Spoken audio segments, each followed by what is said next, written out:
7:01, and I'll call the meeting to order. Let's see, take roll.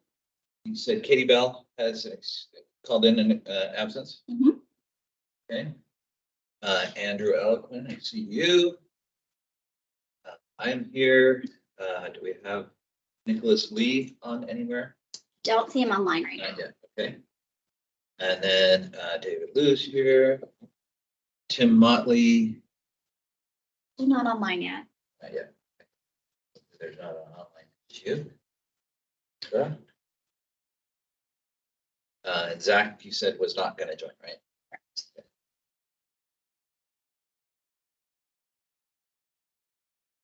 Me. And then Andrew Myers. We don't have anybody online, right? There's no one online. Brad and Ryan are the remaining two. Correct.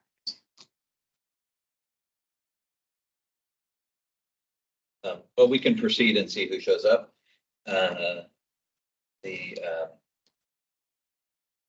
We do have a quorum just in case we need to do anything, but we don't have any action items really today. It's mainly informational and discussion. So first thing, did everybody have a chance to read and review the minutes? Anybody have any corrections or items that need to be edited? Okay, with no corrections, on behalf of the board, I'll approve the minutes. And now it's time for public comments, if we have anybody. We do not. Okay. It's fine. Okay, well, we did get an email from Connie, and it's, I have found myself receiving comments from her, and my initial reaction has been, what? And opposition, and her challenging me has made me think of many different things in many different ways. And so I encourage you to always give her consideration. So you could, if you can, please read her email.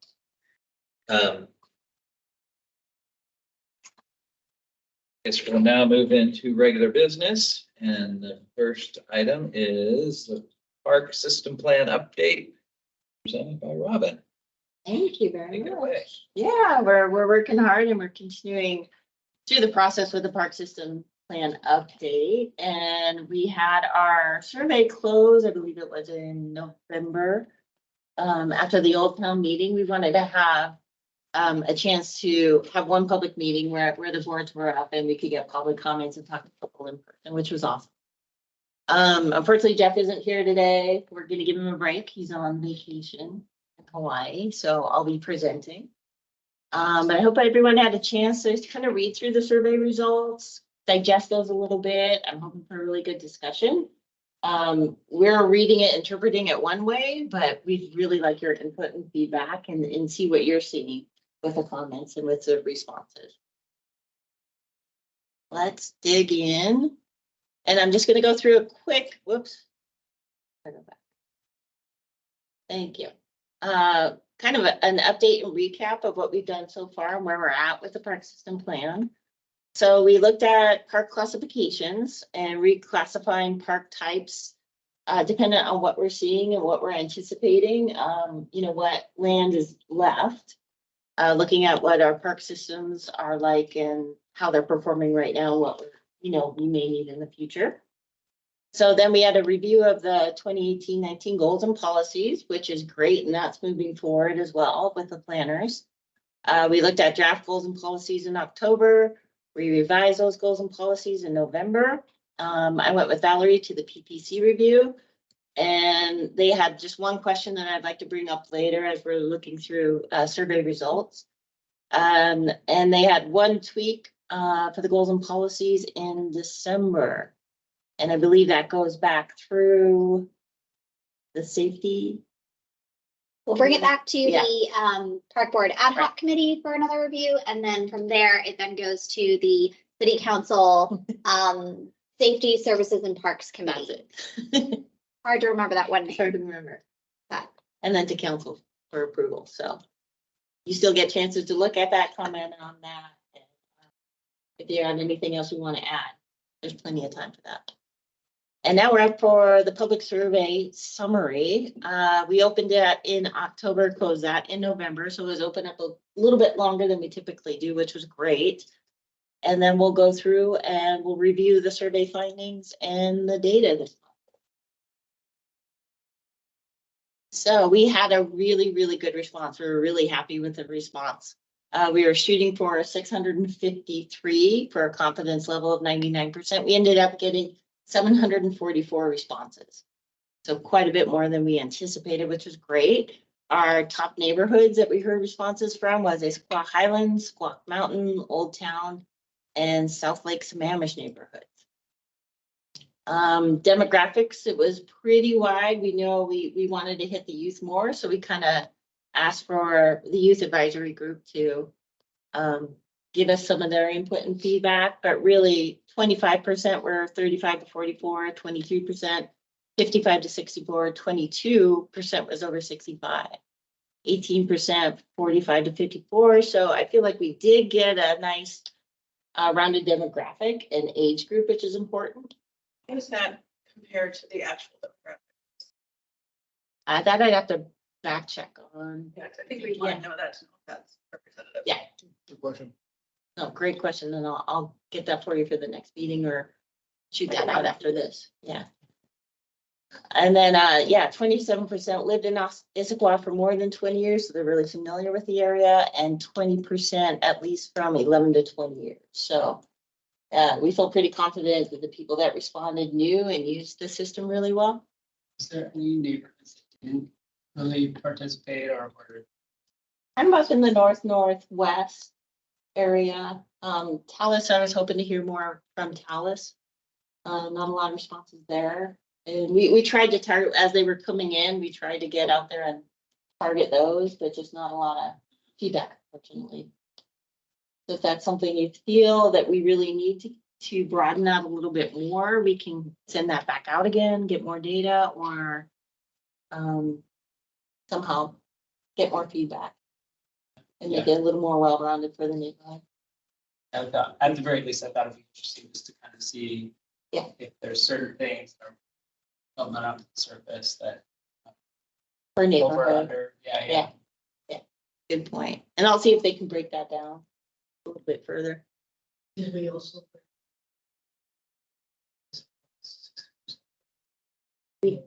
Yeah, we did. I didn't put that demographic there, but it is in the survey.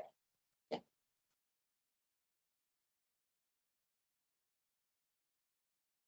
So I kind of did a recap of the highlights and really why residents are using the park system. And we found that the highest responses were providing places for people to maintain and improve their health and wellness and fitness, which is great because that's why a lot of people live here. That's why a lot of people move here. Encouraging people to spend time outdoors in nature, providing trails and pathways for improved mobility and connectivity, and enhancing economic vitality, attract a place to live and work and do business, and environmental purposes of the parks and open space system. Is there anything else you felt that was really coming out and kind of grabbing your attention of why people were using the park system? What they enjoyed about the park system? This seems to capture what I read. I just think there's brewing battle between tennis and pickleball. That was pretty evident in the responses in the data. And we're finding we've been to a couple of, I would say area-wide, not conventions, but discussions about that. Another one coming up on Wednesday. Yeah, we do. And Julie will be attending that one. But yeah, it's a universal problem that everybody's having. So it's great. Board. Hi, Tim. Hey, so there's a problem with the link. There's about 5 people sitting in a Teams meeting with another link. Question mark in all of our minds about how come there was nobody showing up, but we figured it out, and Hasanti managed to fix that in about a minute or so. So thank you. We've took roll. You guys all get added in. No trouble for you. No detention. And we approved the minutes, but real quick, do any of you online have any corrections that are needed? Nope, look good. Okay, so with that, the minutes are approved again. And then now we'll switch over. It looks like we have a couple people from the community for public comments.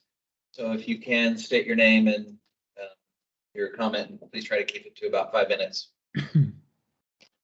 So we'll start with Connie.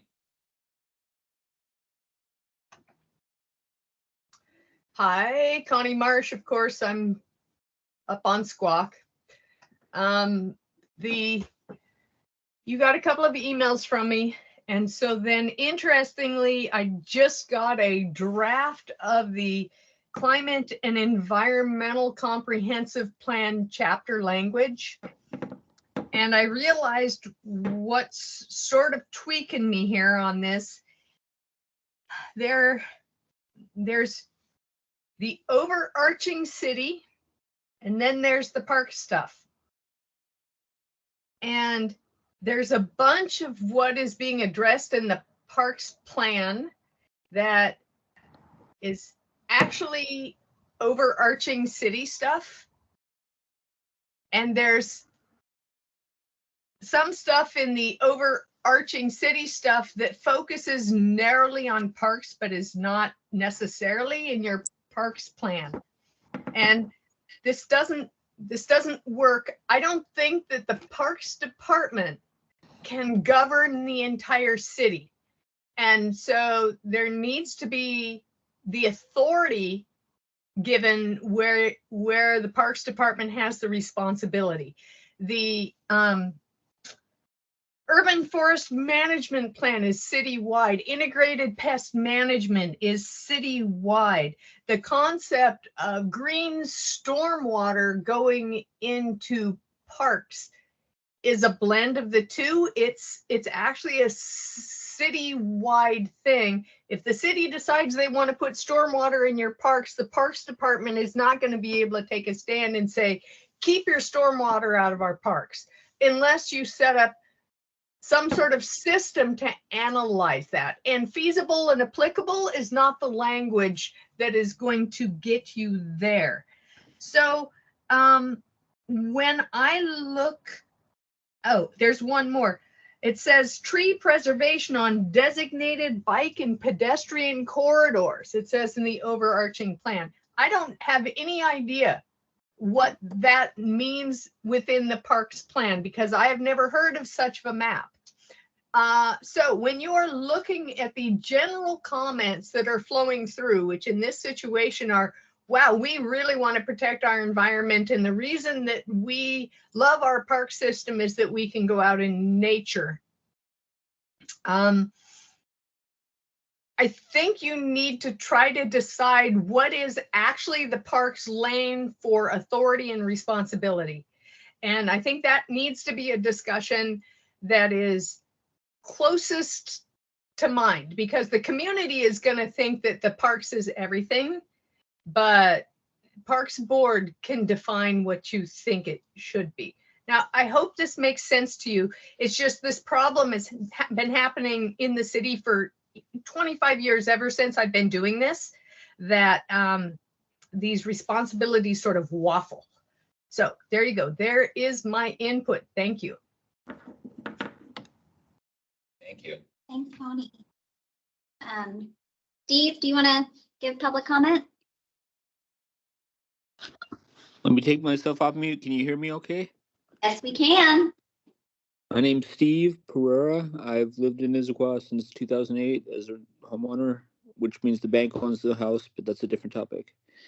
So when I walked through the agenda, I just had a couple thoughts I wanted to share. They're not necessarily coherent or deep thoughts, but I'll share with you, and hopefully you guys can take actions as needed. The first has to do with what are called culturally modified trees, and I've talked about this topic before.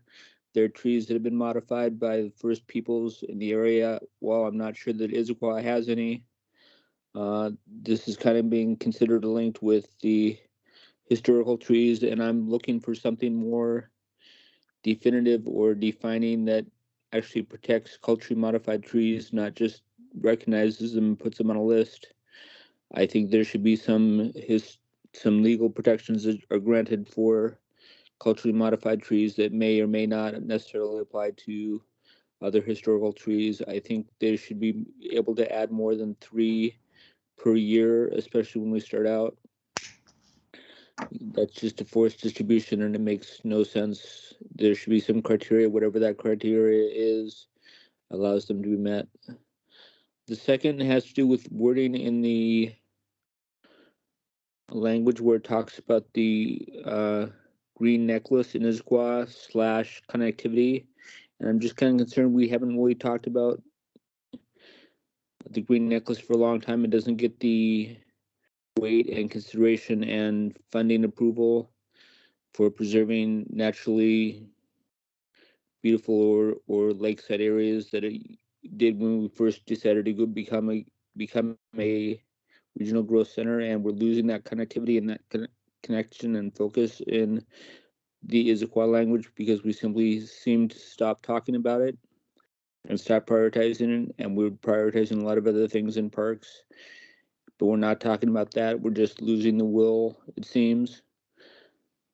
Third thought, I didn't see the proposed new expansion of the swimming pool area as a topic or area. I'm not personally opposed to the pool, but my concern is that it's going to crowd out funding for other parks areas or city funding for things like the green necklace, and we're losing that focus again. I think it's going to be true both of the cost to build a pool and the cost to make the park pool facility operational at the same area and same staffing coverage. We're going to lose that focus again, so I just want to keep that as before us. I think those were kind of the 3 topics. Thank you for all you do, and thank you for listening. I appreciate it. I'll go back on mute. Thanks, Steve. Thank you. Okay, before we knew you were all out there in the Netherland there, we had started with regular business, which was a report by Robin about the correct term, the park system plan update. And so Robin started into that. I think she's going to back up and redo that a bit. We're just a minute or 2 in. Yeah, luckily we got only 3 slides in, so you didn't. We'll recap those.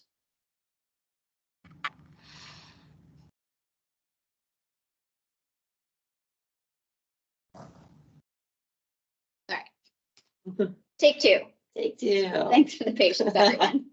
So just to recap where we've been with the park system plan update, everyone looked at the park classifications. We reclassified and added some new park types in September. We reviewed the 2018-2019 goals and policies. Draft goals and policies were brought forward in 2023, October 2023. We looked at that and revised those goals and policies again in November 2023. And then Valerie and I brought those to the PPC to review and revise those goals in December of 2023. And then PPC had one question that I'll bring up later because I think that's kind of related into some of our themes, and I'll get your opinion on that. And now we're looking at the public survey summary.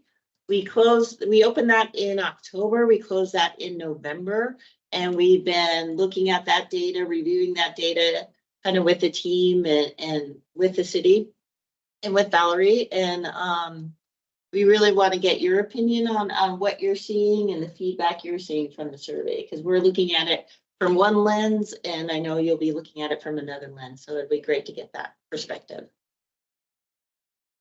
So to recap our survey sample size, we were looking for at least 653 respondents, and we got a total of 744. So it was a really good feedback, good size, and we feel pretty comfortable with the data that came in. The top neighborhoods that responded were Issaquah Highlands, Squawk Mountain, Old Town, and South Lake Sammamish were the top.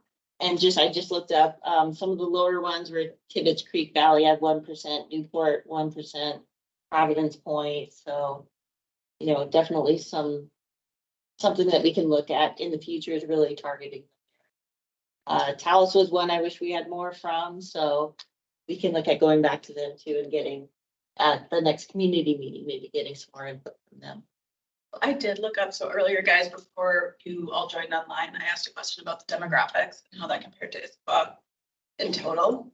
And so I do think something we want to look at in demographics, at least in the age breakout that I see here, is our sample size is skewing heavily older than Issaquah in total. And so that does, I think, when I read some of the responses, I think that's definitely reflected, especially when you think about things like sports fields or the number of uses of playgrounds and all that stuff. So I think it's worthwhile to keep in mind. It looks like 37% of our population is over the age of 50. In what I'm seeing in censusrecorder.org, in comparison to this, what have we got here? 23, 22, 18. Mm-hmm. So very skewed. Mm-hmm. Yeah, it would have been nice to hear more from the youth. We try really hard. Yeah, to target them too. That's the way government surveys go. So I'm not saying it's anything wrong. I'm just saying evaluating what we hear, we have to really keep in mind how underrepresented the population, really 44 and under, is in this survey. And then 27% lived in Issaquah more than 20 years and 20% from 11 to 20 years. And I do want to say, just based on that, it was really great to hear comments from the seniors too. When we asked that last question, if there's anything else. So we do know that they're paying attention, they're out there, and we do need to address their needs as well. And then just as a recap of why residents use the park system, we really want to know why they get out there, why people are interested in getting outdoors and specifically using the parks and the trails. And one of the highest ones, 87%, believe that providing places for people to maintain and improve their health, wellness, and fitness was critical for the park system. Encouraging people to spend more time outdoors in nature, 78% believed to be a high of importance. And providing trails and pathways for improved mobility and connectivity was at 62%. Enhancing economic vitality, an attractive place to live and work and do business, 59%. And environmental purposes of the parks and open space system. So all the purposes we listed in question number 8 were really overwhelmingly related as important and essential. So just a takeaway from that is quite a few people feel and are interested in the park system, love to get outside and outdoors. So we want to make sure that we're, again, representative of all age groups, all abilities when we're designing new parks or renovating new parks and trails. This will be the fun part, and this is where I really want to pick everyone's brain. We had 6 questions that we sent out. And again, we're looking at it from a particular lens when we're doing planning and design and development. But we'd really like to get your take, and I'll just run through the questions one by one and get your feedback. But just based on the discussion and the observations you've seen in the survey results, how do you feel the system is currently being used by residents? And what you've heard, just as a park board member, what you've seen in your own neighborhoods. How do you think the system is currently being used?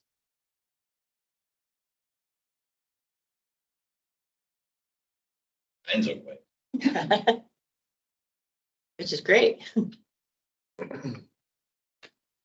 you think we're meeting those goals from the first slide of really like hitting the environmental mark, hitting the health and wellness mark, getting people outside? Do you think our system is currently meeting some of those things that the community said they feel like are important getting outside? Yes, I think what I see or observe when I go to the parks is there's a lot of family involvement, and there's a lot of sports involvement, there's a lot of youth involvement. The trail system is very impressive. What we have, of course, I can see places to improve everything, but I do think it's being used right now quite well for the younger group you're worried about. That's who I see the park. Yeah. And then the trails are just everybody. Yeah, and I'll follow up on that. I agree. I think the park system in Issaquah is outstanding. I've lived all over the country. I've never lived a place that had a park system that I thought was as well done, well thought out, and has the variety that this community has, which is part of the reason I'm on the Parks Board, quite frankly, to help keep it that way and support it, to even get better. But I see people using the parks all the different ways that everybody else does. We see kids on the sports fields. We see the courts being used. We see the trails being used. We see playgrounds being used. Yeah, so the variety of offerings is unsurpassed from places I've lived, and things are clean, well kept. So, I'd say let's be careful, because what we have is a really good thing, and let's keep it pointed in the right direction. I'm done. I think I would add, I agree with Tim on the outdoor spaces, that I think we do a real nice job with our outdoor spaces. I think based on where I've lived in the past, I think our indoor spaces are not as plentiful as what I would be used to for the size of the community. So kind of one community center that has 3 gyms that is very booked and not very open, that's tough. I know we talked about the pool a little bit earlier in comments, but like one pool for the size of a community, a lot of these places I've lived that are, environments where the winter's not great. There's indoor play places for kids, or there's tot times, or there's a lot of indoor that I think we're missing. And those programs and those activities, they were park related, not private entities. Well, I didn't even think like community center, like one community, there's 3 gyms, like gym spaces, like courts, enough for our community.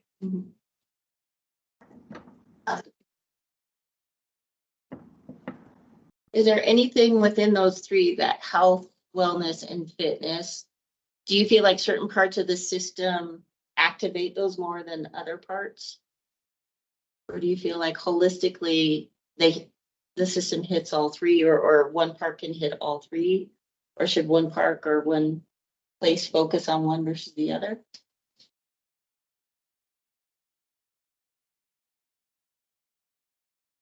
Oh, Brad, go ahead. Well, I don't know how much I'm going to be able to answer your question directly, Brenda, but Robin, but so I think, and we're going to be talking about this a little bit later, but I mean, I too agree that we have a great park system. I think the things that come out a little bit later that will help it is the connection part of it, because I think that's, in some respects, there's some disconnection where people have to maybe drive to specific parks for specific reasons, and if it's close to where their home is and they can walk to it, they might utilize the park more. But if not, they might not use the park at all. So I kind of think that connection is really the ticket here, to try and get some more utilization of the parks where people can, access them better without maybe having to drive to it, and then not necessarily even having a place to park. And some of the amenities, I mean, I think, and we'll talk about that some more too, but I think with amenity improvements, I think that would increase some of the usage of the parks. I mean, I think the quality is good. I think the system is good. I just think we just need to, work on it a bit to try and improve what we already have, rather than maybe overextend ourselves to build new parks. And I think that comes out in the survey as well. Thanks. Oh, that's great. That was one of my questions. If you feel people really need to have vehicular access to enjoy the park system, or is it suitable enough for walking from what you've seen? I know that connectivity we're really working hard on. And that's going to be one of our focuses in the near future.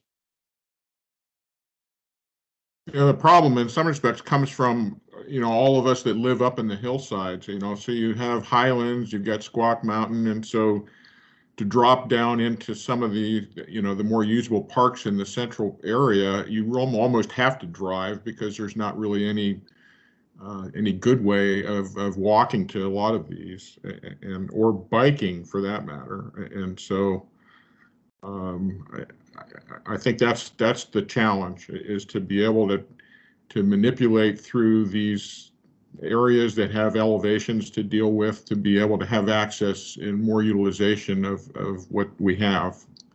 And do you think the steep slopes, I'm sorry, Ryan, are gonna be a barrier?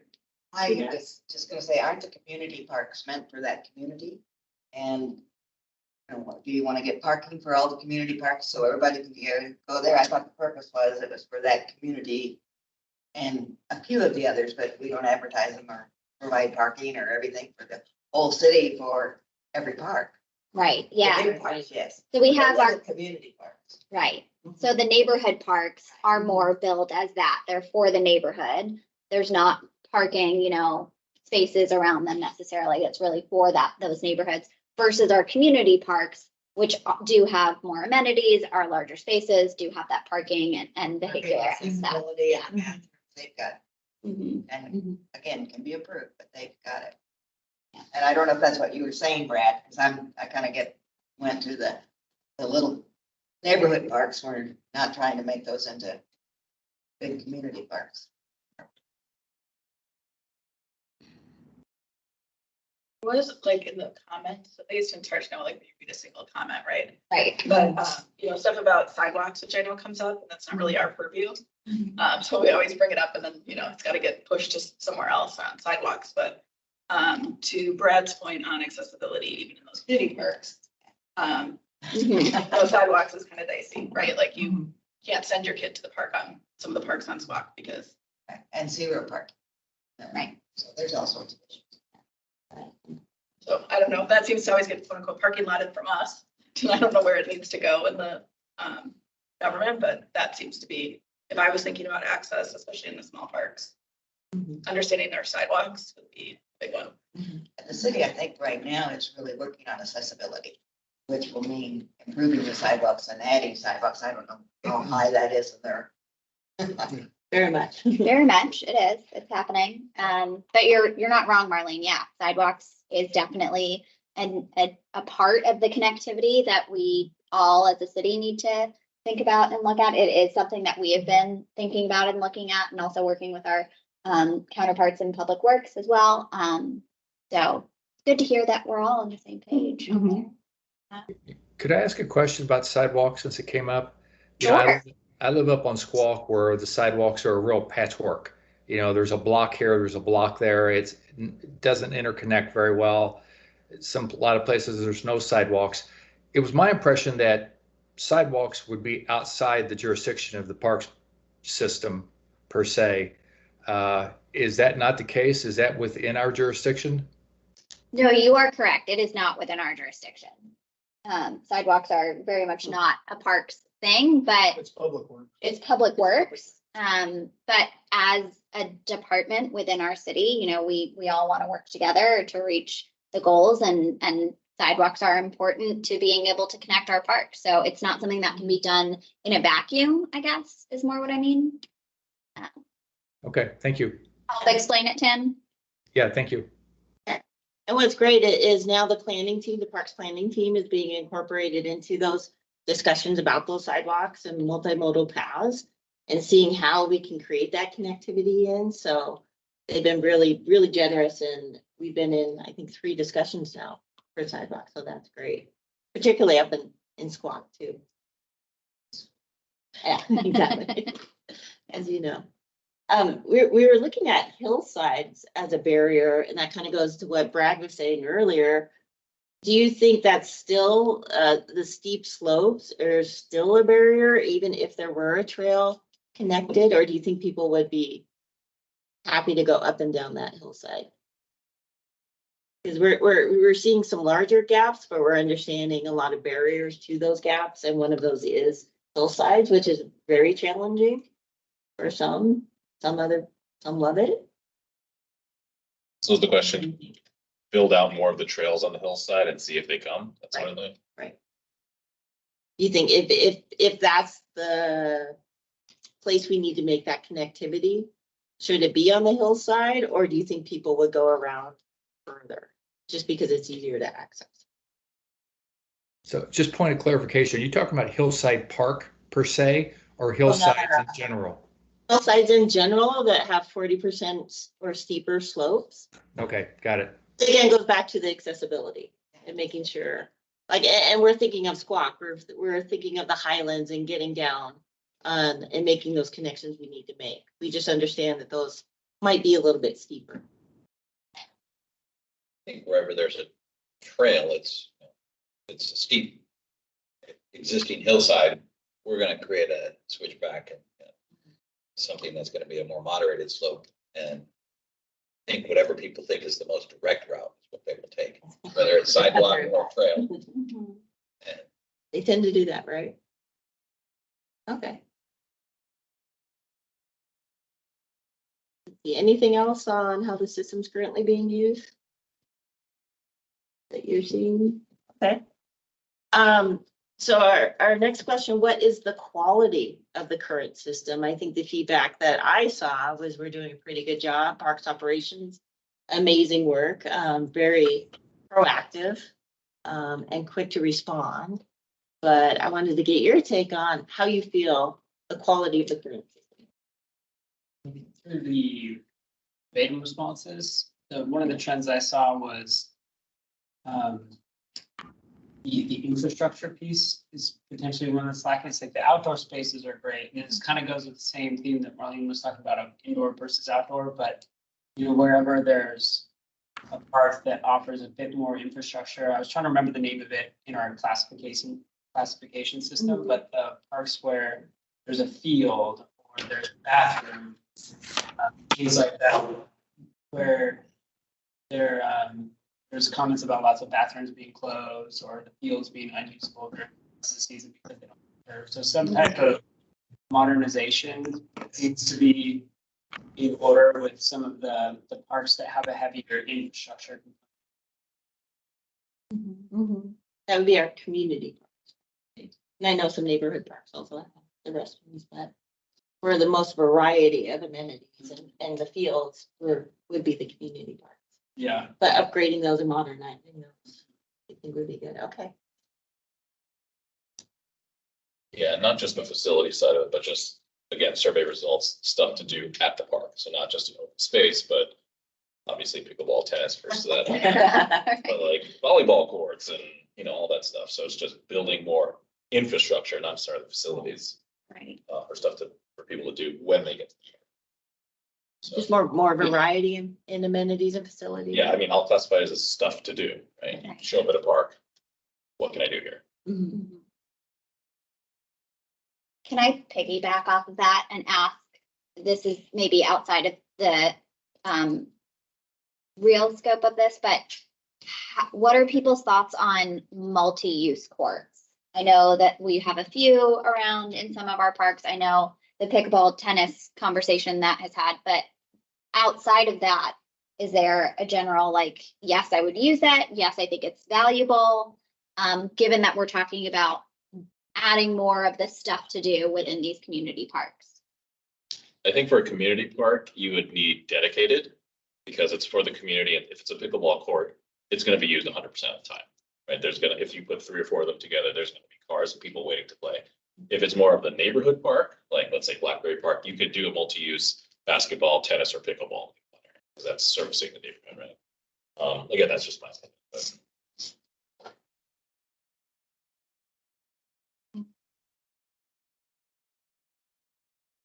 The responses, I'm kind of looking at it, right? So it looks like the multi-use and the single use were pretty close for wanting to in the survey. Mhm.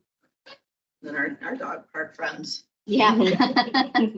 Yeah, that was another one where it kind of falls to that heavier infrastructure type of thing where you have there's an actual feature there. Right.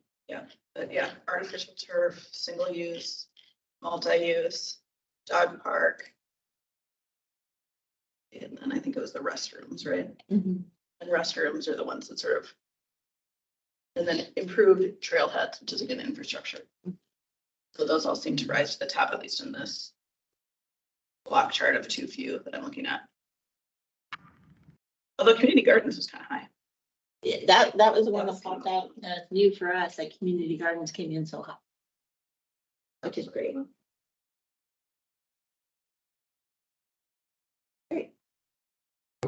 Is the pool within the context of what we're discussing here? Not fully. I know we've talked about facilities a little bit, but our recreation facilities are not actually within this park system plan. The park system plan is really just looking at the parks, trails, and open spaces. We will be talking about the pool a little bit in our recreation services update. So if you have questions about that, maybe we can hold it till then. But that is sort of a different set of amenities and facilities. To this Okay, one. thank you. I'll stand by. Okay. And then, sorry, Andrew. I was saying that there were a lot of comments as well around. I think it's a little bit big. If you have comments about bathrooms, definitely not on the same level as dogs and pickleball and tennis, but there were also comments about arts and music. I think as far as quality of the print system, it seems to say, based on just the comments, there can be more on the control side. Programs, projects, but quantitatively, based on the survey, does show that overwhelmingly the most that responded agree that the current quality is.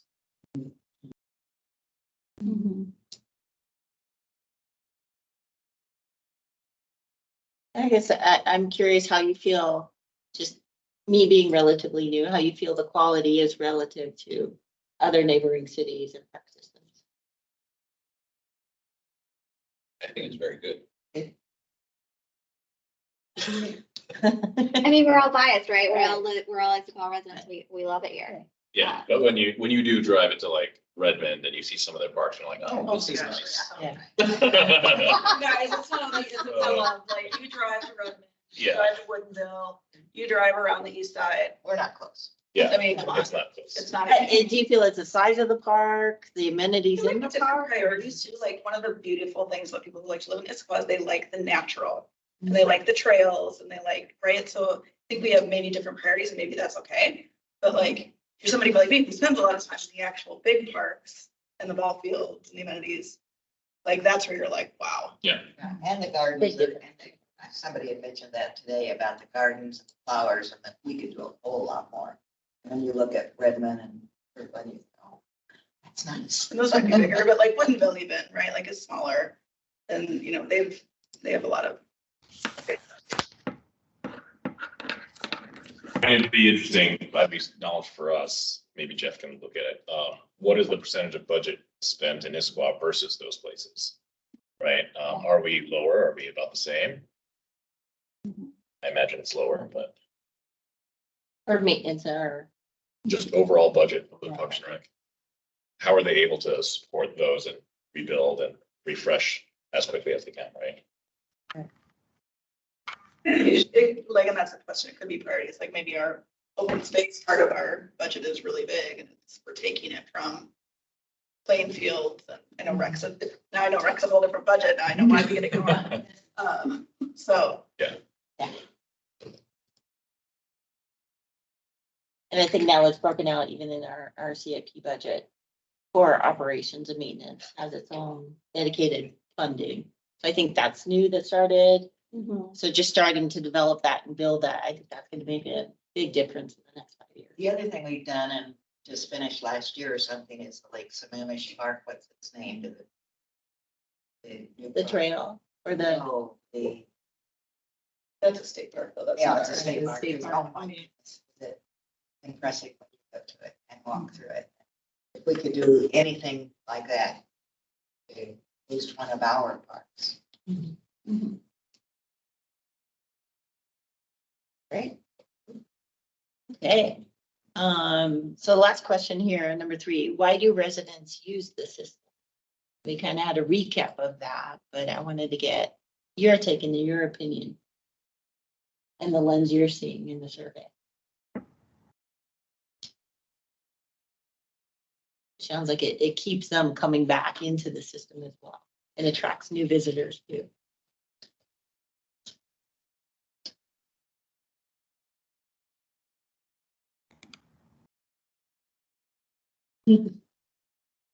Yeah, Brad?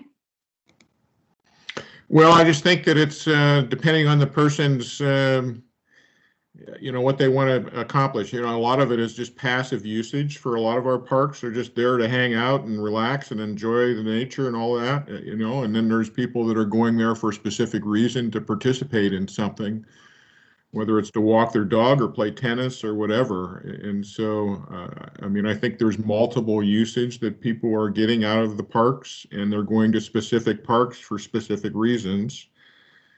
And each park has something a little different to offer in that respect. So, I think the key is to be able to have enough diversity so that you can really provide a variety of different things for people, so that and to have them know what those things are at each of the parks, so that they can then go directly and to them. If you want to just hang out and enjoy the creek, you go to Confluence Park. If you want to play ball, a lot of times you go to Tibbetts. And so I think that each park kind of has its own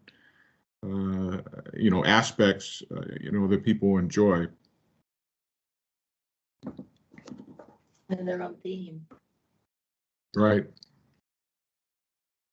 And do you think the system, and what I've read in the survey and in the comments, we're very good at conservation. It's a high focus from the community. Do you think we do a good system, or we have a good balance between the two right now? Is that something you feel like we need to improve, one or the other? It's always a hot topic. It's always challenging, and we know with limited land availability, it's going to become more and more of a challenge. Balance between conservation and recreation, And active recreation. It's a little bit easier to incorporate the passive recreation piece into that open space and critical areas, but when we have conflicting interests or limited land space available, it's something we talk about every single day. How are we going to do this? How do we want to do this? What priority do we put against each other? There's decent balance in terms of those two, because all the opportunities for the more active contributions or changes to parks, that footprint is already there. So like Tibbetts, for example, being not a blank slate, but it's already a bunch of ball fields in sort of a suboptimal configuration and things like that, where it doesn't seem like the biggest tension is necessarily like where do we develop versus conserve, but for the areas that already exist, how do we get highest best use out of those situations? And I think the dog park is one good example of, okay, the skate park's gone. There's sort of this random patch on the side of the trail.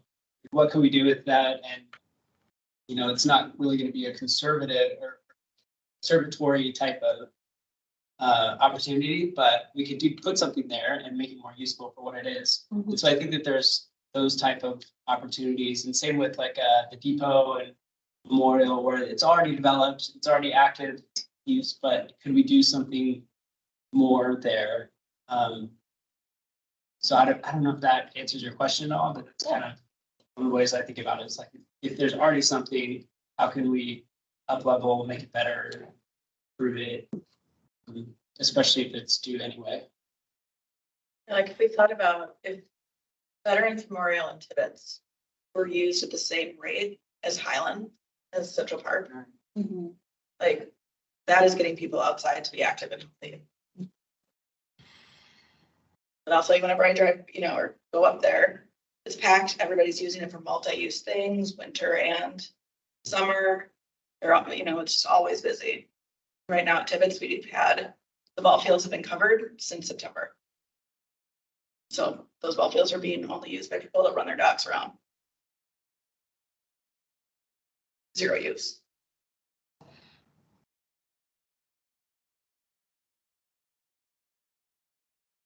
And if we did, I think if we did look into some sort of like per capita spending analysis, and then maybe even drill down into that, and see how much of that is on green space areas versus active or organized recreation areas.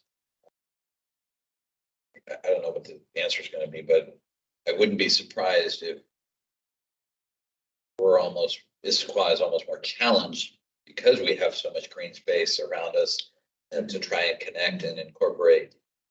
Whereas, like if you look at Kirkland, they're not surrounded by a bunch of mountains and trails, and you could say, well, we have like Sonoma State Park that contributes to that, but I think each of those jurisdictions and other ones that were mentioned also have their parks, like Barrymore and it's the one up there by well, anyways, it doesn't matter, but like bridle trails or something like that. So I wouldn't be surprised if we spend as much or very close to what other jurisdictions do, but we really are stretched because we have so many more opportunities, and I think a lot of desires, especially if you read the raw comments. Yeah, we definitely have some physical constraints that other people don't have. But it definitely feels like, back to Andrew's point, people are really happy with our, I don't know if we're calling them passive use, which seems so light. I think material is passive use, but feels like people are happy with that. Where people are less happy are where the things require infrastructure. And so if like that's sort of like a macro thing to take away from this whole survey, I think coupled on top of the fact that survey, even with 63% people above 55, 50% without kids in their household, it's still skewing that much. If we had a representative sample, I'd be really interested to see what those numbers would show up as.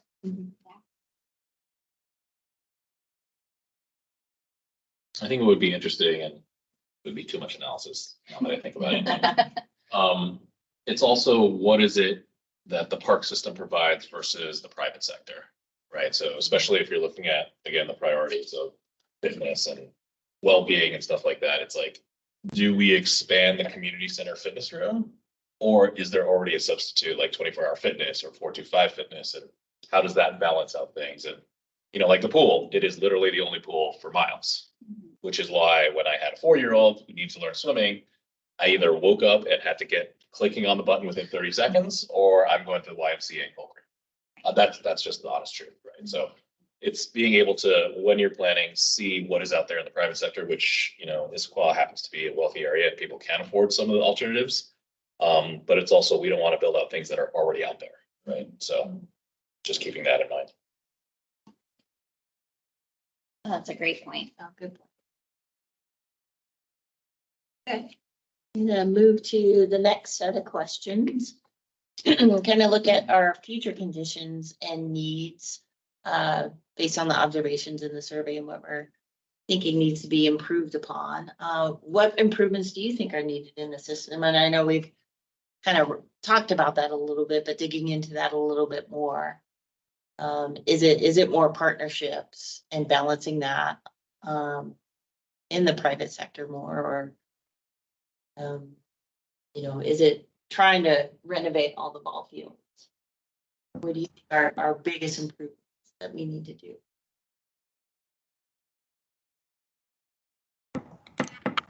You mentioned in our plan the partnerships, and I think through those partnerships, whether it's with the state park or with the school district, that seems like our most efficient pathway to more athletic fields. There's space for them, space to make them. They're going to need lights to make them usable. And that's controversial, but we have a demand that's like eternally undermet, and so that's important. But it looks also like from reading through all the comments, it seems like we also, one thing we probably need to tackle is getting the tennis people and the paper people to Be friends. there's gonna have to be, be friends. There's gonna have to be a system of, how do they share? Because, it'd be great to be able to have a bunch of dedicated pickleball courts and a bunch of dedicated tennis courts, but we probably don't have the land and the money for that. So there's gonna have to be some sharing, and there needs to be some sort of a system, like, I don't know what it is, but whatever you're playing, you get an hour and then move on or something like that. And, I played pickleball at a place in Minnesota this summer that had a rate system that we could take offline at some point. Like, But all it the years was- of our team, of It was all like, the we all loved It was it. like Next time we meet with other cities to talk about Yeah, overall management. that would be great. Yeah. It was Yeah. busy. I was like, this is working. Like, it was busy and you had to wait, but they had like a system where you like put your paddle in, and then it was like when one group was up, and then that's how we knew the next group had to go. It was like, I don't know. I was like, I can't believe this works. it's great to hear. Yeah. There is a solution out there. Maybe that's it, getting both groups together and they need to work out their own system. Specific for Issaquah and specific for the courts that we have. That'd be good. And then Brad, I see you got your hand up.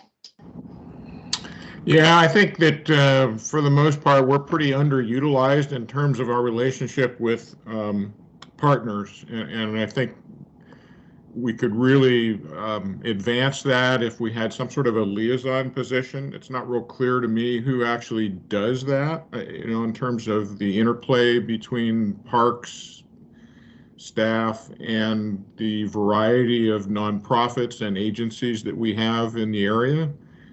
And so I think a liaison would really help that and capitalize on some of the other aspects that some of these nonprofits, want to have as part of their missions. So I think that's one thing where we could have some improvement in the system is that. And you look at the survey, I think it's about, amenities and restrooms and parking, and, those are probably the top three that I guess I can think of. That would improve our system and utilization of it. Thanks. Mm-hmm. Thanks. And then Ryan, I see you've got your hand up. Yeah, thank you. I kind of, as I've looked at the questions and read the feedback and just thought about, I've said it before, but I'm at a park in Issaquah every single day of the week. And how I watch people interact is, I kind of think of maybe veterans and Tibbets as like those centralized, people can get to them anytime if they want to get to them. There's usually enough parking. There's local amenities. They're easy to walk to, whatever. But I think what I've noticed about some of those, and this kind of goes into where those improvements are needed, is I just don't in general, and I think someone has kind of said something similar to this, but like, I don't think the space is used very well for how those parks are laid out. As there's comments about the fields at Tibbets are completely covered, and I get they put a lot of money into them last year. I watched them literally dig up the field and lay new like foundations to the batters boxes and the pitching mounds, and so they're protecting that, and I get that. But at the same time, when you compare that to like the Highlands and those turf fields, every time you go up there, some type of sport is being played, whether it's soccer, cricket, lacrosse, just people running around the track, just people doing physical fitness, people just doing their own workouts up there, the small pocket soccer park that's up there. I think there's a lot more ways you can utilize a turf, and I'm not advocating for turf everything, but I'm just, our kind of two big parks seem to go dark in the winter, literally and figuratively. Is there's a lot less people on them. People go out there and they play with their dogs on them. The one set of 4 tennis courts at Tibbets is packed the second sunshine comes out, and it's plopped in the middle of a field next to you guys that could probably triple the court size if you actually just utilized the space that's there on that giant field that has 2 bleachers, just sitting next to the tennis court. So I think there's a lot of areas for those parks to just, as we talked about, that infrastructure, or just adding on, is I think we have great parks, and I think people use them in their own ways, and I love seeing people in them every day. But I think just smaller upgrades here and there can go a long way. And I think of some of the other parks around here and just kind of what I've seen in terms of multi-uses. There's a park in a city to the east of us that in the exact same footprint has like baseball fields, softball fields, a skate park, a pump track for dirt bikes, and a rock climbing wall. And it's all fit. It utilizes the space really well. There's still open space for people to just kind of come and gather, sit, have lunch. So I think just kind of expanding on that would be great. And then one final thing I think would be awesome to consider for our parks at some point, and I'm not sure the infrastructure on it, but as we talk about infrastructure, is Wi-Fi. I was at St. Louis recently, and they have some public parks that each of those little gazebos has a little unit up in the top of the gazebo, and it provides free public Wi-Fi. And I think that's an area that could be explored to increase use in our parks, in particular, the people that go out and eat lunch and work in our systems. So that's kind of my general rambling feedback. Great. Those are awesome. Thanks, Ryan. One thought on the partnership, over the summer, I sat in on one of the breakout groups. There was a few different community groups, and I went to the one where it was different athletic. So it was like some people from the Squad Little League, some of the athletic directors, the high schools, and there was a lot of great ideas there in terms of partnership potentials and feedback and such. And so are we doing anything to kind of merge the feedback that was gathered from those sessions with the survey data and triangulate a little bit to figure out, okay, here's some common themes, and maybe it could help get at some of the demographic data too that Marlene pointed out. Because there was a few other of those thematic groups. I don't remember what the other ones were, but Yeah, so those were all done under this park system plan update, sort of community outreach touch points. There was athletic fields, there was one about arts, culture, and history, and then there was one that was trails and open space. So we are sort of combining those and layering those with these survey results within the plan. So yeah.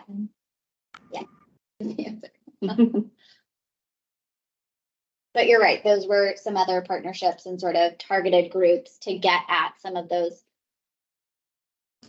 groups that just don't have the time to do the surveys because they're out in the parks and out with their kids doing the active recreation, right?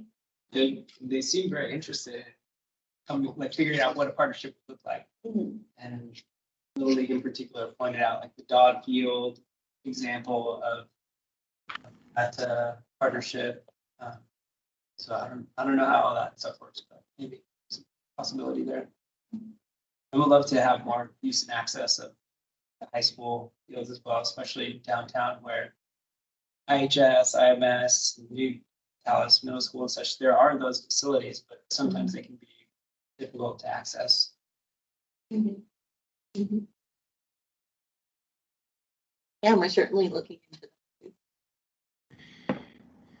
Yeah, Ryan, go ahead. Yeah, I was just gonna piggyback on that partnership thing is just as an example. The city of Sequim, they have a group called the Sequim Picklers that play pickleball, and they're a very large group, 50 to 100 people that play every single weekend. But they partnered together and then with the city to build, it's either 6 or 8 completely dedicated pickleball courts on an existing park that was already in use. And it seemed to work really well. So if people are ever interested in learning more about that and how they did it, that might be worth talking to. That'd be great. Yeah, I'd like to know how they funded that between the city and if it was private funds coming in or grants or a combination, I'm guessing. That would be great. Then Tim, I see you've got your hand up. Yeah, that actually was a perfect segue for my comment, and we'll have to keep this comment private because I don't want demonstrators in front of my house. But pickleball is a relatively new thing, and I think it's great that people are so into it right now. But I have to say that I at least wonder if it makes sense to make a big investment in dedicated pickleball facilities when sports like tennis and basketball, soccer, what have you, have a track record, a historical record of involvement and interest. And what I'm concerned about is making an investment in building out some pickleball dedicated facilities and then having the fad kind of fade. And, those facilities are then kind of stuck. And so I would say at the very least, if we think about building or creating more pickleball access, which is great, let's at least make sure that it can be easily used for other things and not built as such a pickleball facility that nothing else can be done there. Please don't tell them I said that. Thanks, Tim. We'll make sure they don't watch this recording. Yeah. But you make a good point. I mean, yeah, how much does this one sport have staying power? And that could be said for any of the sports that groups come out and ask for that space. And that is part of the balance. And yeah, knowing whether this can be multi-use, can this easily be switched into something else? How much are we investing in that one type of infrastructure?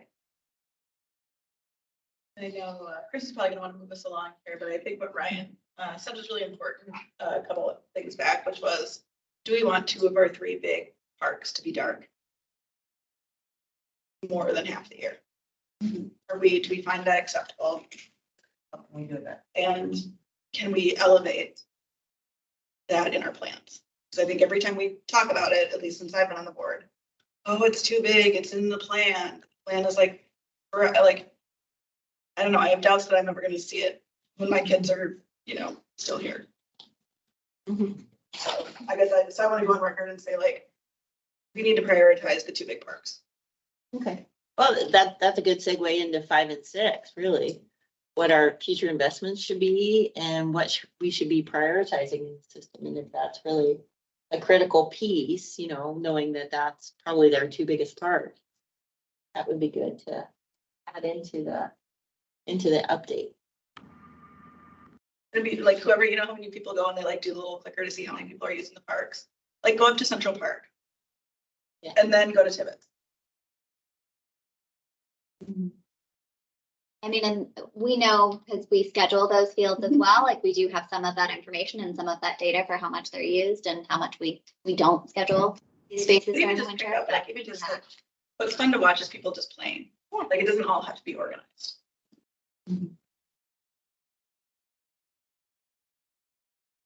Okay, and we're going to be looking at near-term, midterm, and long-term investments and priorities in the system. Do you have an idea right now of what you feel should be?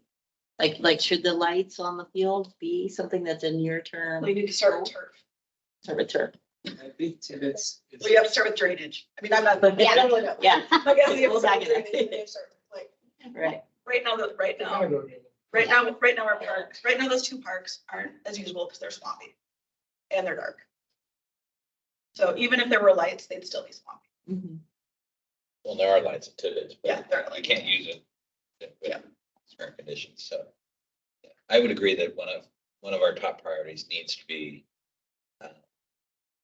renewal and modernization of our athletic fields.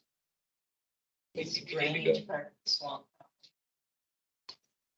Yeah, I mean, I think there's a whole bunch of stuff. Like somebody came and talked to us about how it used to be on a water table and like a whole bunch of stuff, like for Tibbetts, and obviously I'm not a geologist, so I don't really know. I know it's tricky, but I think the fact that like it is going to be expensive, so we have to decide if we're committed to it or not. Like anything, if we're not wishy-washy and it's like if it's not a top priority, we're never going to do it.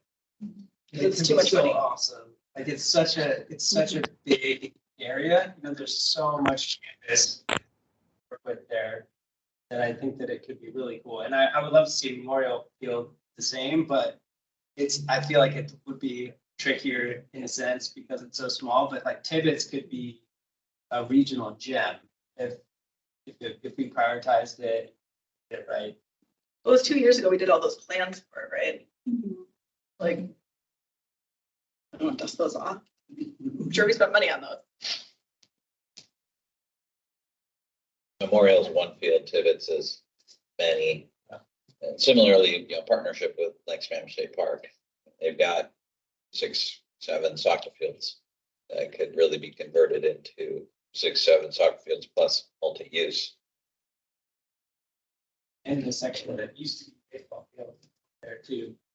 They're kind of flat now. I think that one's going to be harder just due to critical areas. But if you were to work with what we have, the footprints that are there are promising. I do want to make a note on time. Okay. The presentation. Okay, we're gonna pop down. Oh, we have one more. Oh, sorry, yeah. Brian, go ahead. The last one. Actually, I think that priorities and future investments should be allocated towards some master planning completions, because that will tell the story in terms of what future investments need to occur. So, for instance, I mean, the anchor parks that we've established that, are the priorities, we need to get the master planning completed with Tibbetts. We need to get it completed with veterans.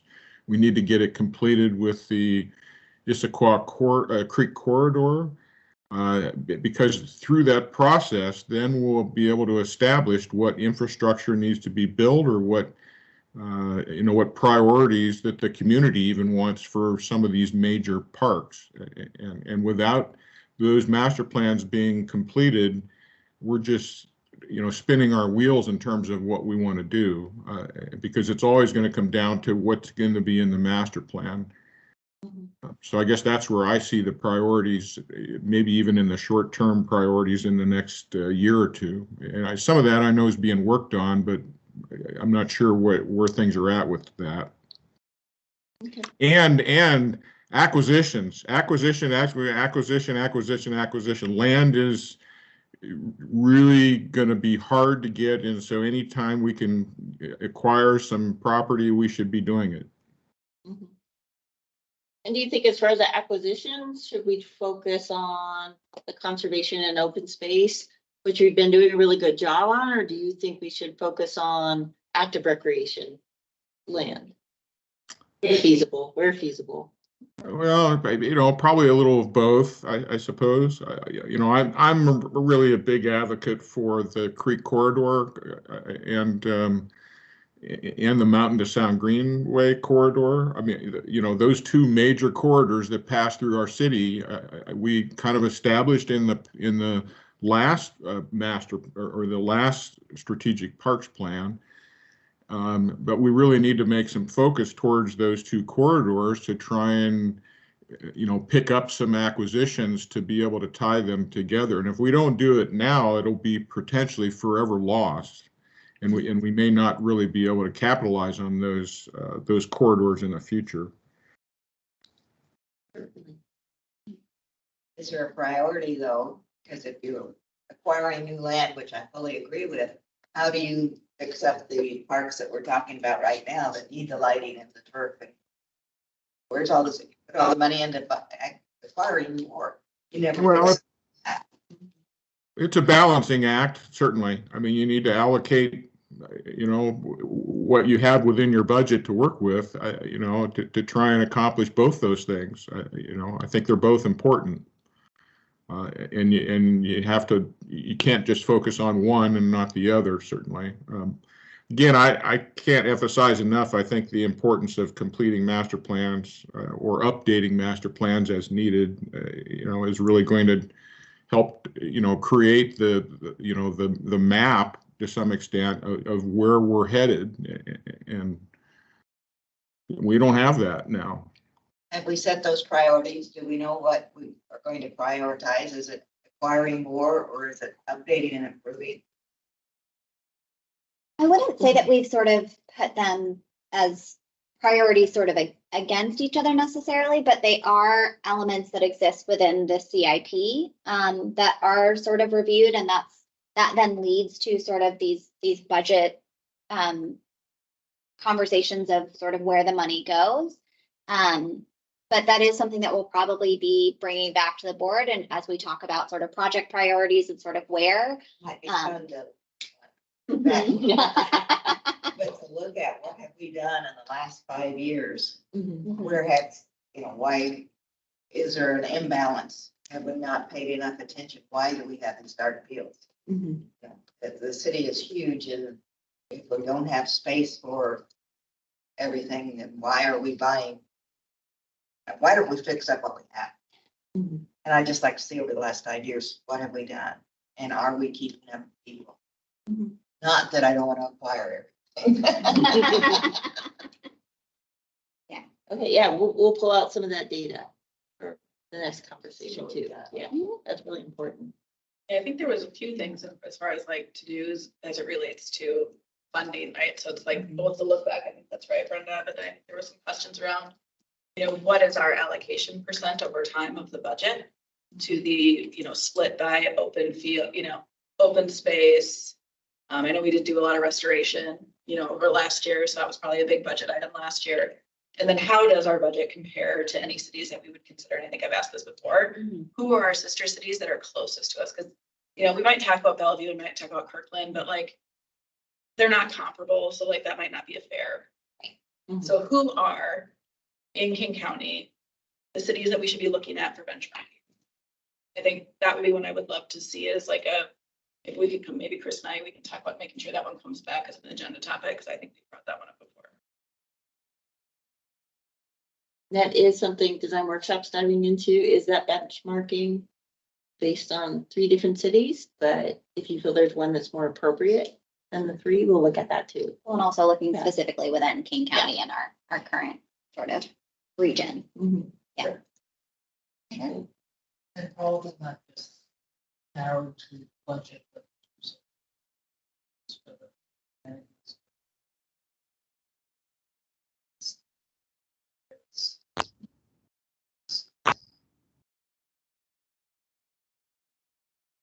Right. We can take a look at their park system plans too and see what they prioritize.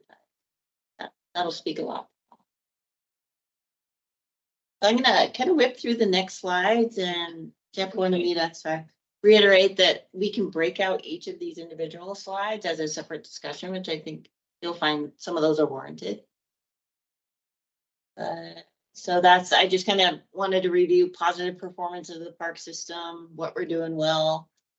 Parks, open space and trails rated really good. Quality and condition of the courts and distribution of parks is great. Want to look at improvements desired in the park system that we heard. Again, it's a lot of what we've been talking about. Amenities needed, restrooms, community gardens, dog parks came up pretty high. Some of the restrooms rated poor to fair. And I know some of that's just sometimes infrastructure, sometimes usage. Restrooms break down. They get highly used, their restrooms. Definitely trail improvements needed, trailheads needed. And again, the discussion on the sports courts, for sure. So the themes we pulled out from the survey results were connections, park amenities, athletic fields, acquisition strategies, environmental protection and stewardship, and partnership. So a lot of what we've already been talking about. And again, we could bring each of these topics back individually if you want. We can bring them all back if you think that's warranted and needed. I think, we're trying to whip through, but whenever you're prioritizing, 6 is a lot of things. So I would just encourage us to figure out what we actually think top 3 priorities are. Yeah, I mean, that's a good point. What top 3 would you like to bring back, do you think, and really get more in depth in?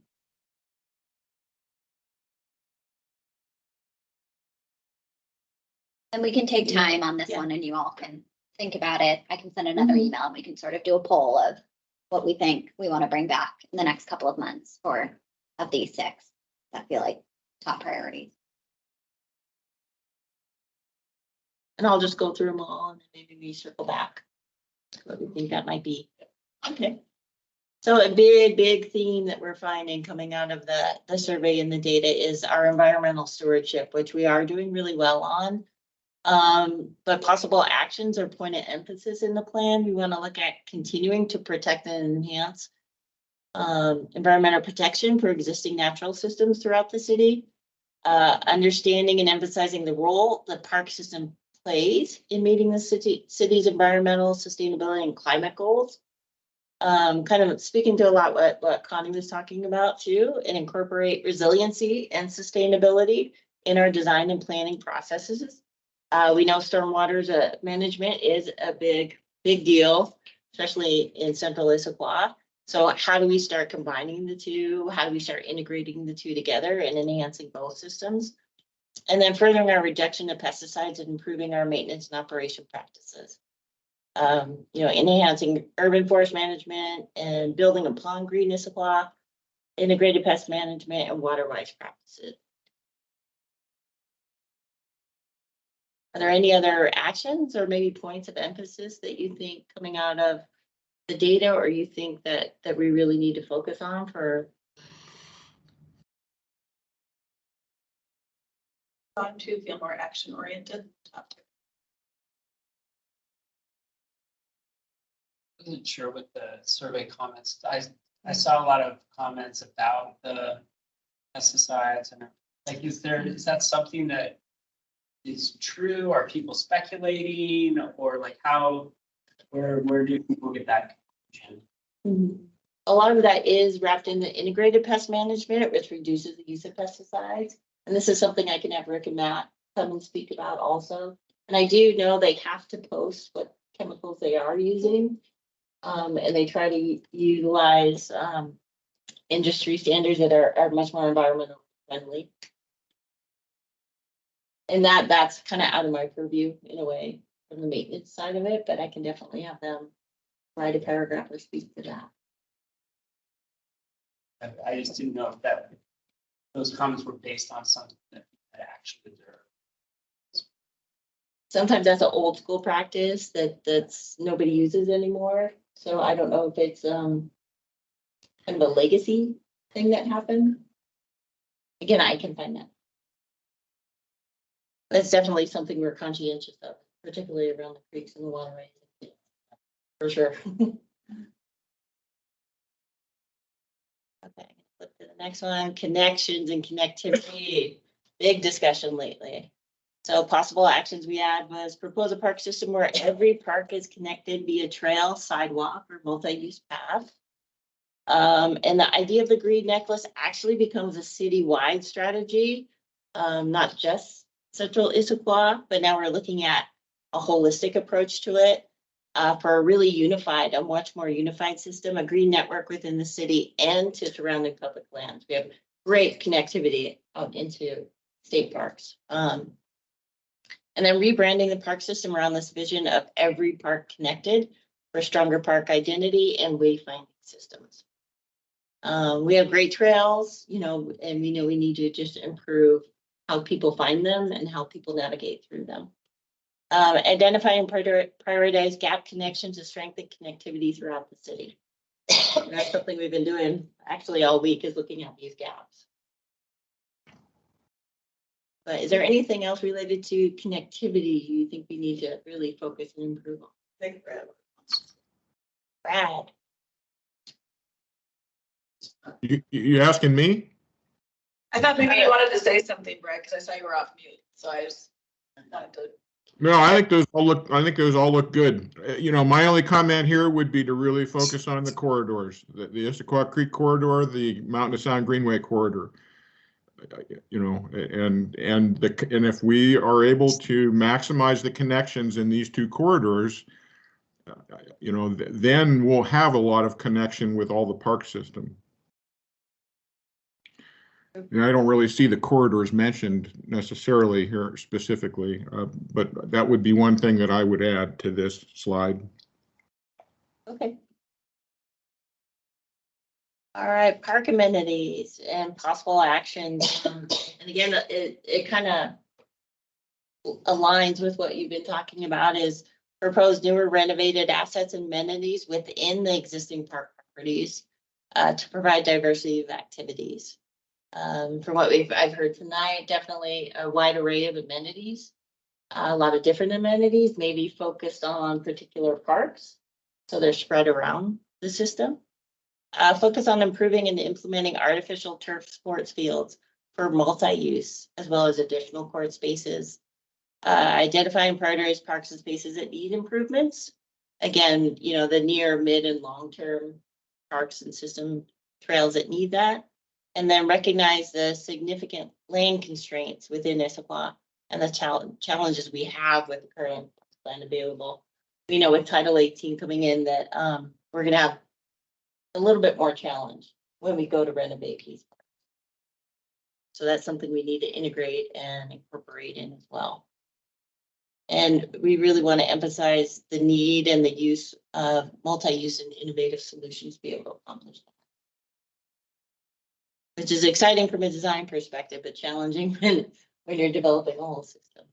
Maybe it's even when you use multi-use and when it's not everything can be multi-use all the time.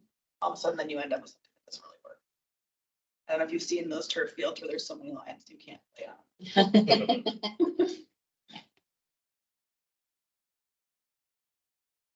All right, athletic fields, our favorite topic. So emphasis within the plan, we're thinking consider incorporating synthetic turf at Central Park, Pad 2, Tibbetts Valley Park, Squaw Valley Park, and Veterans Memorial. Further collaboration with Washington State Parks and Issaquah Soccer Club for the fields at Lake Spanish. And then further partner with Issaquah School District for improved access to all school athletic fields. And incorporate athletic field assessment that was done this year, I believe, or last year. I want to say it was 2021. It was right before I started. And so that athletic field assessment, sort of integrating that into this plan update. Kind of aligns with what we've heard tonight. Anything else on athletic field? And again, we can break these out separately. I think the master plan comment applies here too, where you don't necessarily have to automatically say incorporating synthetic turf is the answer for all of these fields in all of these cases, but it should be part of a larger master plan of making sure that we're getting the highest best use out of all of these locations. And we'll probably end up mix of things. Yeah.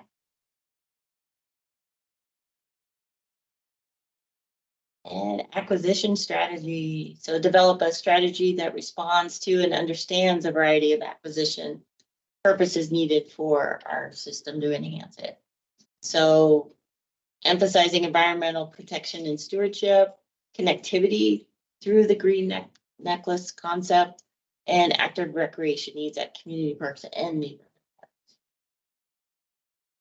So we're thinking that those would be the three main focuses when we're looking at acquisition and starting to develop that particular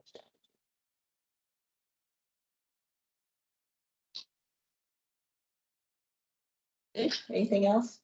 Can I just ask quick, what is active recreation needs precisely? I mean, how do you define that?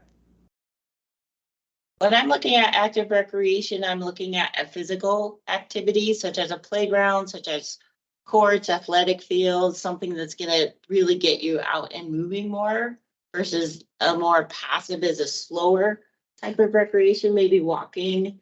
It could be bird watching. It could be, I don't know how you call it, more of a health and wellness aspect of outdoor recreation. Working outside with your new Yeah. Wi-Fi. Wi-Fi. Right.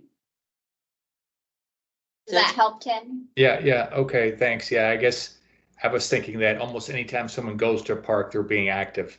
But in some cases, much more so than others. So, yeah, that makes sense. Thank you. And Brad? Maybe you're actually incorporating this within the green necklace concept, but I sound like a broken record here with these corridors, but east-west corridor, north-south corridor, I mean, those are two major issues that we've identified to interconnect the park system. And pieces that are missing or gaps is really where I think acquisition strategy should focus. It is on, being able to accomplish those two corridors. And again, maybe that's what you're thinking when you say green necklace. I suppose the corridors could be a part of the green necklace, but the green necklace goes maybe beyond that. Yeah, So this could start off as the spines of that necklace or that concept, connectivity concept, and Right. spread out from there. So, maybe expanding a little bit on that number 2, to talk a little bit more about, going beyond just the green necklace at talking about the corridor interconnections. And connectivity will be coming back as its own separate item for Okay. a long discussion. Yeah. Yeah. So our last thing we picked out was partnerships. And to be able to continue to focus and enhance partnerships that support both active recreation and environmental conservation.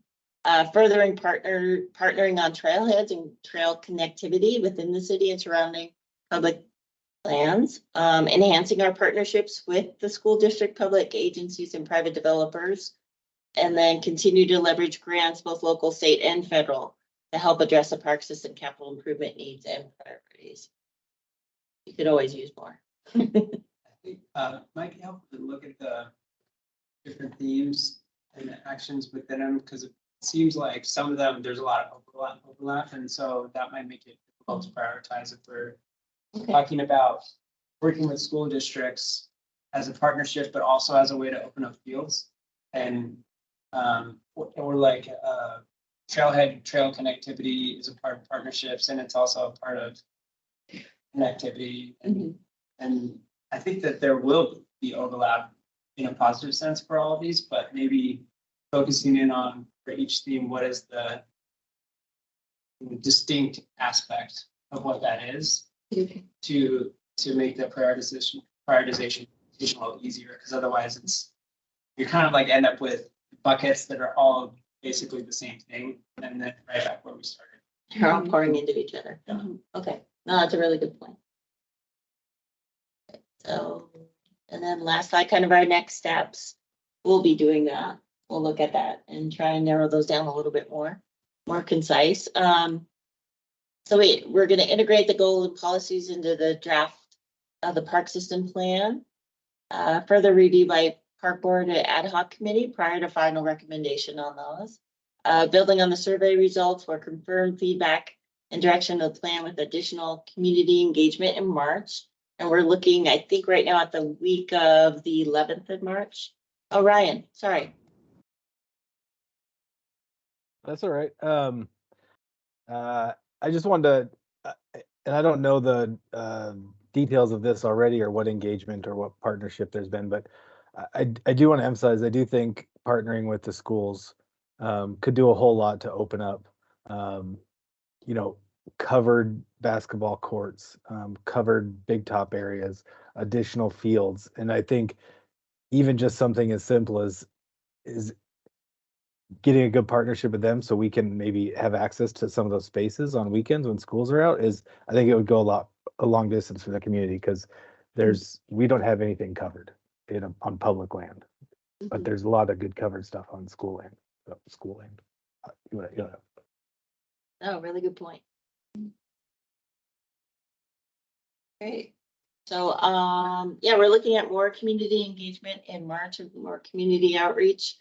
Then April may begin to finalize the draft system of the plan, and then May or June return the final draft to the park board. Recommendation. I think I'd say is really try to keep it simple. So we've now have 18 priorities, right? So you have 6 big themes and 3 things underneath each one, right? Typically, at least in what I do in my job, we try to tell people not to make more than 9 goals. Okay. So let's not have a whole bunch of stuff and not get any of it done, because we're making moderate progress. We call it audacious goals. Let's make a big goal. Yeah. Let's make big goals instead of a whole bunch of little ones. Okay. And do you feel after reading through all those, are there 3 or 4 that you'd really like to prioritize out of those themes and get into the system plan? I think I've got my record on mine. So Yeah, I mean, for me, thinking about it is, with acquisition, I think we've made some neat acquisitions and they have presented themselves, and there's never really anything bad about them, but we need to focus on the green necklace and then maybe also the east west with the mountains of sound. But primarily the green necklace, I think, should be our highest priority for acquisition. And then for fields, we just got to do it. And it's going to probably have to be Tibbetts, and it's expensive, and we'll have to figure out how, but we basically need another central park back to happen back down here. Okay.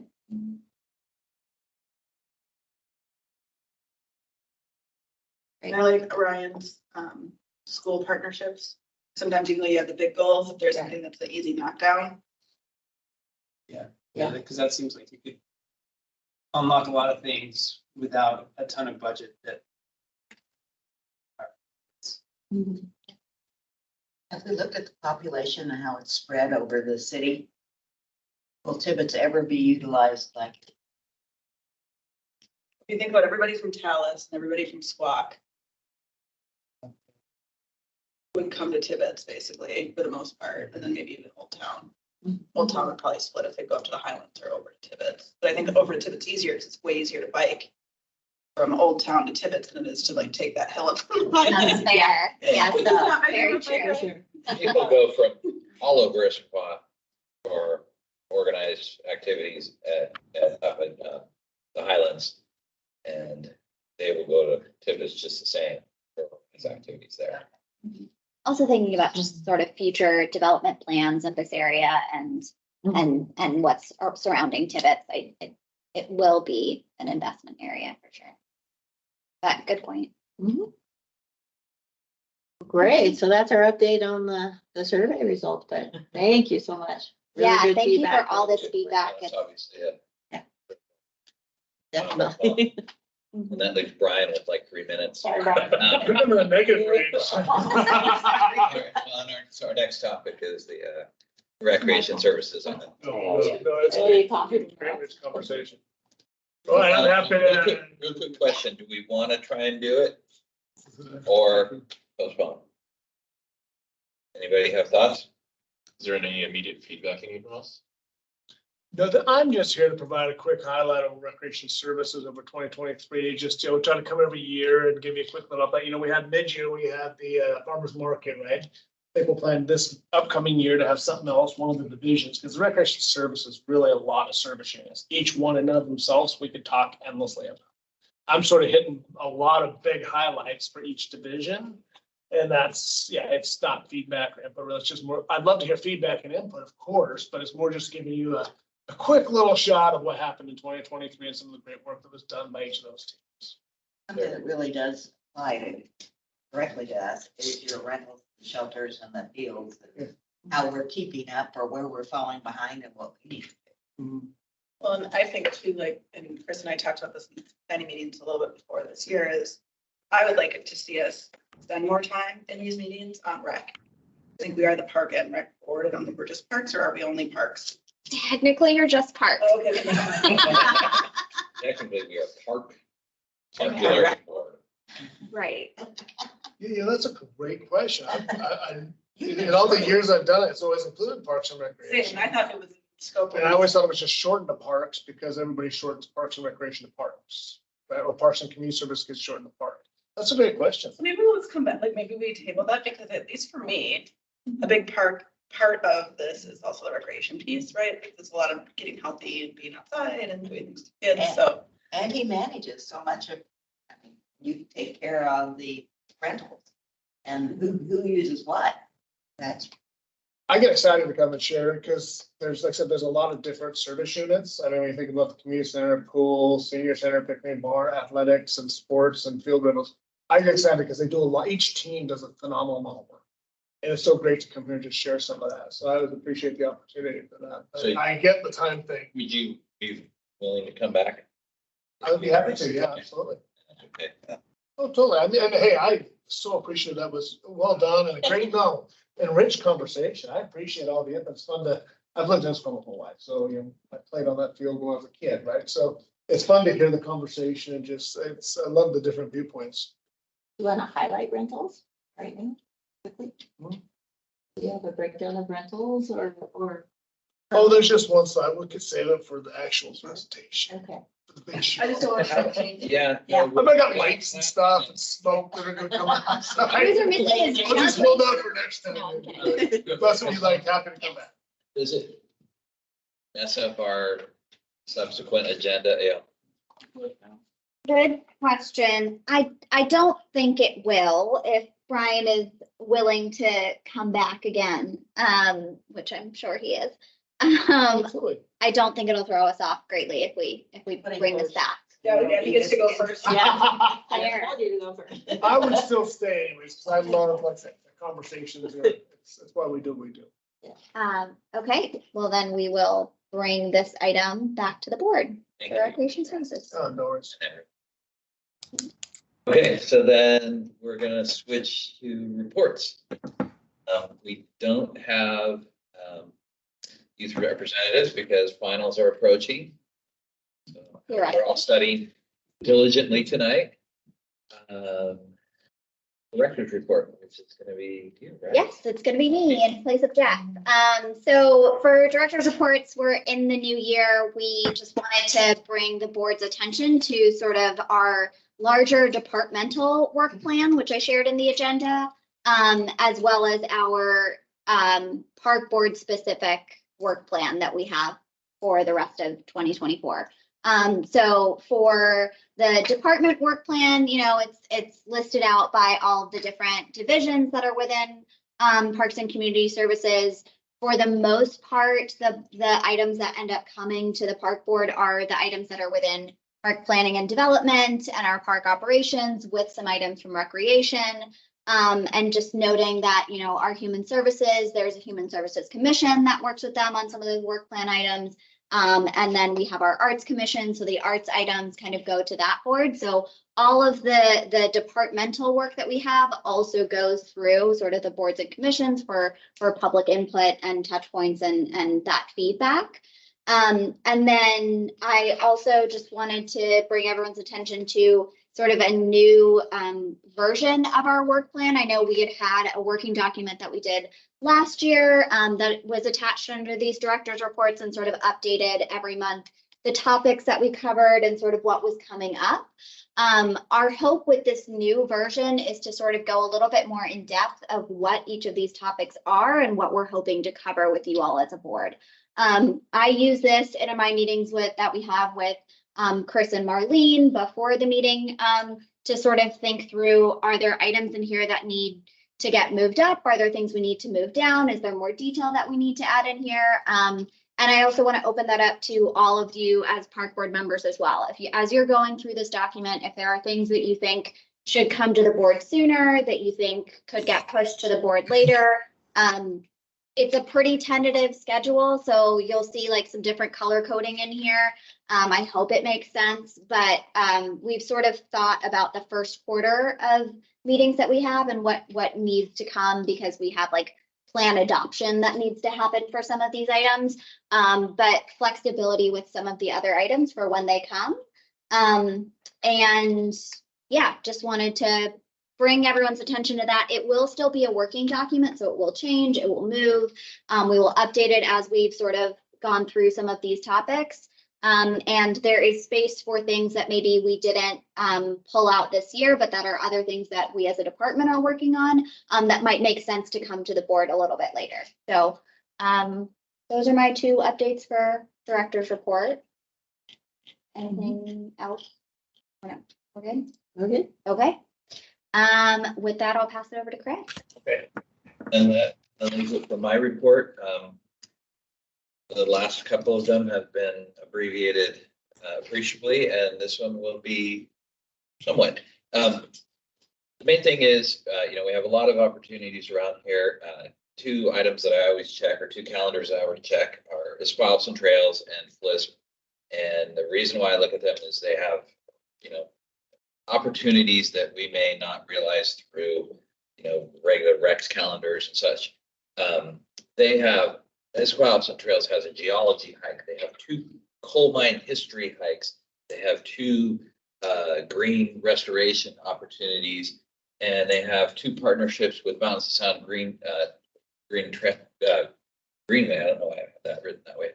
And then with FLISP, they have some sort of more fun items, but to get you into that park, which is truly part of our system.